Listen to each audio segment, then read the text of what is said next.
বাংলাদেশের মানুষজনদের একটা সতর্কবাণী শুনতে চাই, বলতে পারেন একটা সাবধান বাণীও। ইউক্রেন নামে একটা দেশ ছিল, স্বর্গ না, কিন্তু ব্যর্থও আপনি কখনোই বলতে পারবেন না। প্রচুর খাদ্যশস্য সেখানে ছিল। ইউক্রেনকে বলা হতো গমের ঝুড়ি। প্রচুর খাদ্যশস্য তারা রপ্তানি করত। দারুণ বিজনেস ছিল। প্রচুর মিনারেলসও সেখান থেকে উৎপন্ন হতো এবং সেখানে প্রচুর রপ্তানিও হতো। ইউক্রেন যা ছিল বাংলাদেশের থেকে অন্তত 30 থেকে 50 গুণ বেশি উন্নত, সে তো নিশ্চিতভাবে বলা যায়। তারপর কি হলো? মার্কিন ডিপ স্টেট সেখানে ঢুকলো। রুশপন্থী সরকার ফেলে দিয়ে সেখানে একজন মার্কিনপন্থী কমেডিয়ানকে রাষ্ট্রপতির চেয়ারে বসালো।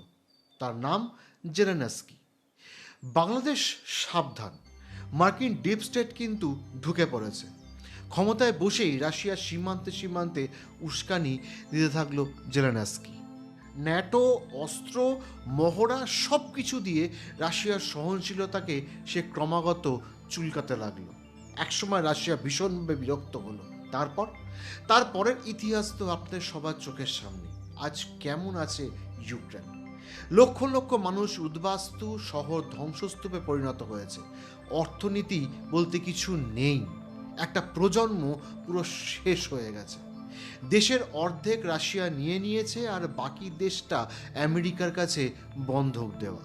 আর মার্কিনিরা, তারা কিন্তু নিরাপদ দূরত্বে বসে গণতন্ত্রের বক্তৃতা দিয়ে যাচ্ছে। এর থেকে বাংলাদেশিরা কি কিছু শিক্ষা পেল?